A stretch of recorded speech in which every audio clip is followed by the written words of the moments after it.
تفہیم القرآن، روزانہ ایک رکوع، ترجمہ و تفسیر کے ساتھ قرآن کو سمجھیں۔ سبسکرائب کریں اور جڑے رہیں۔ وَإِلَى ثَمُودَ أَخَاهُمْ صَالِحًا قَالَ يَا قَوْمِ اعْبُدُوا اللَّهَ مَا لَكُمْ مِنْ إِلَٰهٍ غَيْرُهُ هُوَ أَنشَأَكُم مِّنَ الْأَرْضِ وَاسْتَعْمَرَكُمْ فِيهَا فَاسْتَغْفِرُوهُ ثُمَّ تُوبُوا إِلَيْهِ إِنَّ رَبِّي قَرِيبٌ مُجِيبٌ۔ اور سمود کی طرف ہم نے ان کے بھائی صالح کو بھیجا۔ اس نے کہا، اے میری قوم کے لوگو، اللہ کی بندگی کرو، اس کے سوا تمہارا کوئی خدا نہیں ہے۔ وہی ہے جس نے تم کو زمین سے پیدا کیا ہے اور یہاں تم کو بسایا ہے، لہذا تم اس سے معافی چاہو اور اس کی طرف پلٹ آؤ۔ یقیناً میرا رب قریب ہے اور وہ دعاؤں کا جواب دینے والا ہے۔ یہاں تم کو بسایا ہے۔ یہ دلیل ہے اس دعوے کی جو پہلے فقرے میں کیا گیا تھا کہ اللہ کے سوا تمہارا کوئی خدا اور کوئی حقیقی معبود نہیں ہے۔ مشرکین خود بھی اس بات کو تسلیم کرتے تھے کہ ان کا خالق اللہ ہی ہے۔ اسی مسلمہ حقیقت پر بنائے استدلال قائم کر کے حضرت صالح علیہ السلام ان کو سمجھاتے ہیں کہ جب وہ اللہ ہی ہے جس نے زمین کے بے جان مادوں کی ترکیب سے تم کو یہ انسانی وجود بخشا، اور وہ بھی اللہ ہی ہے جس نے زمین میں تم کو آباد کیا، تو پھر اللہ کے سوا خدائی اور کس کی ہو سکتی ہے، اور کسی دوسرے کو یہ حق کیسے حاصل ہو سکتا ہے کہ تم اس کی بندگی و پرستش کرو، لہذا تم اس سے معافی چاہو۔ یعنی اب تک جو تم دوسروں کی بندگی و پرستش کرتے رہے ہو، اس جرم کی اپنے رب سے معافی مانگو، اور وہ دعاؤں کا جواب دینے والا ہے۔ یہ مشرکین کی ایک بہت بڑی غلط فہمی کا رد ہے جو بالعموم ان سب میں پائی جاتی ہے، اور ان اہم اسباب میں سے ایک ہے جنہوں نے ہر زمانے میں انسان کو شرک میں مبتلا کیا ہے۔ یہ لوگ اللہ کو اپنے راجوں، مہاراجوں اور بادشاہوں پر قیاس کرتے ہیں جو رعیت سے دور اپنے محلوں میں داد عیش دیا کرتے ہیں، جن کے دربار تک عام رعایا میں سے کسی کی رسائی نہیں ہو سکتی، جن کے حضور میں کوئی درخواست پہنچانی ہو تو مقربین بارگاہ میں سے کسی کا دامن تھامنا پڑتا ہے، اور پھر اگر خوش قسمتی سے کسی کی درخواست ان کے آستانہ بلند پر پہنچ بھی جاتی ہے تو ان کا پندار خدائی یہ گوارا نہیں کرتا کہ خود اس کو جواب دیں، بلکہ جواب دینے کا کام مقربین ہی میں سے کسی کے سپرد کیا جاتا ہے۔ اس غلط گمان کی وجہ سے یہ لوگ ایسا سمجھتے ہیں، اور ہوشیار لوگوں نے ان کو ایسا سمجھانے کی کوشش بھی کی ہے کہ خداوند عالم کا آستانہ قدس عام انسانوں کی دسترس سے بہت ہی دور ہے، اس کے دربار تک بھلا کسی عامی کی پہنچ کیسے ہو سکتی ہے؟ وہاں تک دعاؤں کا پہنچنا اور پھر ان کا جواب ملنا تو کسی طرح ممکن ہی نہیں ہو سکتا جب تک کہ پاک روحوں کا وسیلہ نہ ڈھونڈا جائے اور ان مذہبی منصبداروں کی خدمات نہ حاصل کی جائیں جو اوپر تک نظریں، نیازیں اور عرضیاں پہنچانے کے ڈھب جانتے ہیں۔ یہی وہ غلط فہمی ہے جس نے بندے اور خدا کے درمیان بہت سے چھوٹے بڑے معبودوں اور سفارشیوں کا ایک جم غفیر کھڑا کر دیا، اور اس کے ساتھ مہنت گری یعنی پریسٹ ہوڈ کا وہ نظام پیدا کیا جس کے توسط کے بغیر جاہلی مذاہب کے پیرو پیدائش سے لے کر موت تک اپنی کوئی مذہبی رسم بھی انجام نہیں دے سکتے۔ حضرت صالح علیہ السلام جاہلیت کے اس پورے طلسم کو صرف دو لفظوں سے توڑ پھینکتے ہیں، ایک یہ کہ اللہ قریب ہے، دوسرے یہ کہ وہ مجیب ہے۔ یعنی تمہارا یہ خیال بھی غلط ہے کہ وہ تم سے دور ہے، اور یہ بھی غلط ہے کہ تم براہ راست اس کو پکار کر اپنی دعاؤں کا جواب حاصل نہیں کر سکتے۔ وہ اگرچہ بہت بالا و برتر ہے، مگر اس کے باوجود وہ تم سے بہت قریب ہے۔ تم میں سے ایک ایک شخص اپنے پاس ہی اس کو پا سکتا ہے، اس سے سرگوشی کر سکتا ہے، خلوت اور جلوت دونوں میں علانیہ بھی اور بصیغہ راز بھی اپنی عرضیاں خود اس کے حضور پیش کر سکتا ہے، اور پھر وہ براہ راست اپنے ہر بندے کی دعاؤں کا جواب خود دیتا ہے۔ بس جب سلطان کائنات کا دربار عام ہر وقت ہر شخص کے لیے کھلا ہے اور ہر شخص کے قریب ہی موجود ہے، تو یہ تم کس حماقت پہ پڑے ہو کہ اس کے لیے واسطے اور وسیلے ڈھونڈتے پھرتے ہو؟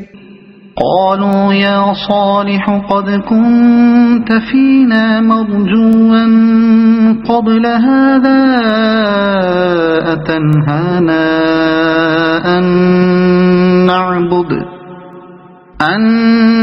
نعبد ما يعبد آباؤنا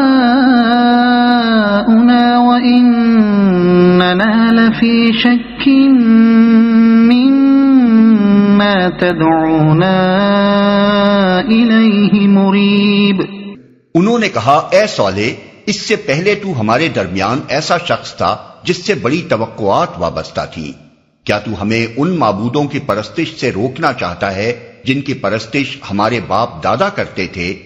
تو جس طریقے کی طرف ہمیں بلا رہا ہے اس کے بارے میں ہم کو سخت شبہ ہے، جس نے ہمیں خلجان میں ڈال رکھا ہے، جس سے بڑی توقعات وابستہ تھیں. یعنی تمہاری ہوش مندی، ذکاوت، فراست، سنجیدگی و متانت اور پروقار شخصیت کو دیکھ کر ہم یہ امیدیں لگائے بیٹھے تھے کہ بڑے آدمی بنو گے، اپنی دنیا بھی خوب بناؤ گے اور ہمیں بھی دوسری قوموں اور قبیلوں کے مقابلے میں تمہارے تدبر سے فائدہ اٹھانے کا موقع ملے گا. مگر تم نے یہ توحید اور آخرت کا نیا راگ چھیڑ کر تو ہماری ساری امیدوں پر پانی پھیر دیا. یاد رہے کہ ایسی ہی کچھ خیالات محمد صلی اللہ علیہ وسلم کے متعلق بھی آپ کے ہم قوموں میں پائے جاتے تھے. وہ بھی نبوت سے پہلے آپ کی بہترین قابلیتوں کے معترف تھے اور اپنے نزدیک یہ سمجھتے تھے کہ یہ شخص ایک بہت بڑا تاجر بنے گا اور اس کی بیدار مغزی سے ہم کو بھی بہت کچھ فائدہ پہنچے گا. مگر جب ان کی توقعات کے خلاف آپ نے توحید و آخرت اور مکارم اخلاق کی دعوت دینی شروع کی تو وہ آپ سے نہ صرف مایوس بلکہ بیدار ہو گئے اور کہنے لگے کہ اچھا خاصا کام کا آدمی تھا، خدا جانے اسے کیا جنون لاحق ہو گیا کہ اپنی زندگی بھی برباد کی اور ہماری امیدوں کو بھی خاک میں ملا دیا. جن کی پرستش ہمارے باپ دادا کرتے تھے. یہ گویا دلیل ہے اس امر کی کہ یہ معبود کیوں عبادت کے مستحق ہیں اور ان کی پوجا کس لیے ہوتی رہنی چاہیے. یہاں جاہلیت اور اسلام کے طرز استدلال کا فرق بالکل نمایاں نظر آتا ہے. حضرت صالح علیہ السلام نے کہا تھا کہ اللہ کے سوا کوئی حقیقی معبود نہیں ہے اور اس پر دلیل یہ دی تھی کہ اللہ ہی نے تم کو پیدا کیا اور زمین میں آباد کیا ہے. اس کے جواب میں ان کی مشرک قوم کہتی ہے کہ ہمارے یہ معبود بھی مستحق عبادت ہیں اور ان کی عبادت ترک نہیں کی جا سکتی کیونکہ باپ دادا کے وقتوں سے ان کی عبادت ہوتی چلی آ رہی ہے. یعنی مکھی پر مکھی صرف اس لیے ماری جاتی رہنی چاہیے کہ ابتدا میں کسی بیوقوف نے اس جگہ مکھی مار دی تھی اور اب اس مقام پر مکھی مارتے رہنے کے لیے اس کے سوا کسی معقول وجہ کی ضرورت ہی نہیں ہے کہ یہاں مدتوں سے مکھی ماری جا رہی ہے. ہمیں خلجان میں ڈال رکھا ہے. یہ شبہ اور یہ خلجان کس امر میں تھا، اس کی کوئی تصریح یہاں نہیں کی گئی. اس کی وجہ یہ ہے کہ خلجان میں تو سب پڑ گئے تھے مگر ہر ایک کا خلجان الگ نوعیت کا تھا. یہ دعوت حق کی خصوصیات میں سے ہے کہ جب وہ اٹھتی ہے تو لوگوں کا اطمینان قلب رخصت ہو جاتا ہے اور ایک عام بے کلی پیدا ہو جاتی ہے. اگرچہ ہر ایک کے احساسات دوسرے سے مختلف ہوتے ہیں مگر اس بے کلی میں سے سب کو کچھ نہ کچھ حصہ ضرور مل کر رہتا ہے. اس سے پہلے جس اطمینان کے ساتھ لوگ اپنی ضلالتوں میں منہمک رہتے تھے اور کبھی یہ سوچنے کی ضرورت محسوس ہی نہ کرتے تھے کہ ہم کیا کر رہے ہیں، وہ اطمینان اس دعوت کے اٹھنے کے بعد باقی نہیں رہتا اور نہیں رہ سکتا.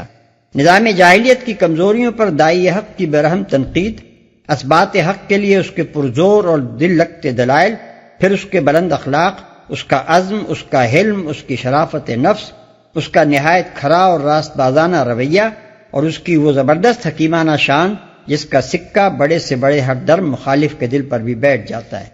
پھر وقت کی سوسائٹی میں سے بہترین عناصر کا اس سے متاثر ہوتے چلے جانا اور ان کی زندگیوں میں دعوت حق کی تاثیر سے غیر معمولی انقلاب رونما ہونا، یہ ساری چیزیں مل جل کر ان سب لوگوں کے دلوں کو بے چین کر ڈالتی ہیں جو حق آ جانے کے بعد بھی پرانی جاہلیت کا بول بالا رکھنا چاہتے ہیں. قال يا قوم أرأيتم إن كنت على بينة من ربي وآتاني منه رحمة فمن ينصرني من الله إن عصيته فما تزيدونني غير تخسير. صالح نے کہا اے برادران قوم، تم نے کچھ اس بات پر بھی غور کیا کہ اگر میں اپنے رب کی طرف سے ایک صاف شہادت رکھتا تھا اور پھر اس نے اپنی رحمت سے بھی مجھ کو نواز دیا تو اس کے بعد اللہ کی پکڑ سے مجھے کون بچائے گا اگر میں اس کی نافرمانی کروں؟ تم میرے کس کام آ سکتے ہو سوائے اس کے کہ مجھے اور زیادہ خسارے میں ڈال دو. یعنی اگر میں اپنی بصیرت کے خلاف اور اس علم کے خلاف جو اللہ نے مجھے دیا ہے محض تم کو خوش کرنے کے لیے گمراہی کا طریقہ اختیار کر لوں تو یہی نہیں ہے کہ خدا کی پکڑ سے تم مجھ کو بچا نہ سکو گے، بلکہ تمہاری وجہ سے میرا جرم اور زیادہ بڑھ جائے گا اور اللہ تعالیٰ مجھے اس بات کی مزید سزا دے گا کہ میں نے تم کو سیدھا راستہ بتانے کے بجائے تمہیں جان بوجھ کر الٹا اور گمراہ کیا۔ وَيَا قَوْمِ هَٰذِهِ نَاقَةُ اللَّهِ لَكُمْ آيَةً فَذَرُوهَا تَأْكُلْ فِي أَرْضِ اللَّهِ وَلَا تَمَسُّوهَا بِسُوءٍ فَيَأْخُذَكُمْ عَذَابٌ قَرِيبٌ فَعَقَرُوهَا فَقَالَ تَمَتَّعُوا فِي دَارِكُمْ 3 أَيَّامٍ ذَلِكَ وَعْدٌ غَيْرُ مَكْذُوبٍ۔ اور اے میری قوم کے لوگو، دیکھو یہ اللہ کی اونٹنی تمہارے لیے ایک نشانی ہے، اسے خدا کی زمین میں چرنے کے لیے آزاد چھوڑ دو، اس سے ذرا تعرض نہ کرنا ورنہ کچھ زیادہ دیر نہ گزرے گی کہ تم پر خدا کا عذاب آ جائے گا۔ مگر انہوں نے اونٹنی کو مار ڈالا۔ اس پر صالح نے ان کو خبردار کر دیا کہ بس اب 3 دن اپنے گھروں میں اور رہ بس لو، یہ ایسی میعاد ہے جو جھوٹی نہ ثابت ہوگی۔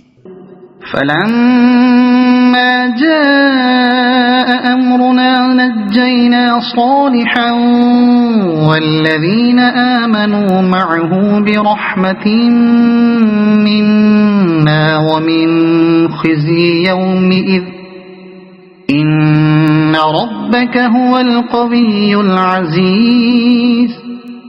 آخر کار جب ہمارے فیصلے کا وقت آ گیا تو ہم نے اپنی رحمت سے صالح کو اور ان لوگوں کو جو اس کے ساتھ ایمان لائے تھے بچا لیا، اور اس دن کی رسوائی سے ان کو محفوظ رکھا۔ بے شک تیرا رب ہی دراصل طاقتور اور بالادست ہے، اور اس دن کی رسوائی سے ان کو محفوظ رکھا۔ جزیرہ نمائے سینا میں جو روایات مشہور ہیں ان سے معلوم ہوتا ہے کہ جب سمود پر عذاب آیا تو حضرت صالح علیہ السلام ہجرت کر کے وہاں چلے گئے تھے۔ چنانچہ حضرت موسیٰ والے پہاڑ کے قریب ہی ایک پہاڑی کا نام نبی صالح ہے، اور کہا جاتا ہے کہ یہی جگہ آن جناب کی جائے قیام تھی۔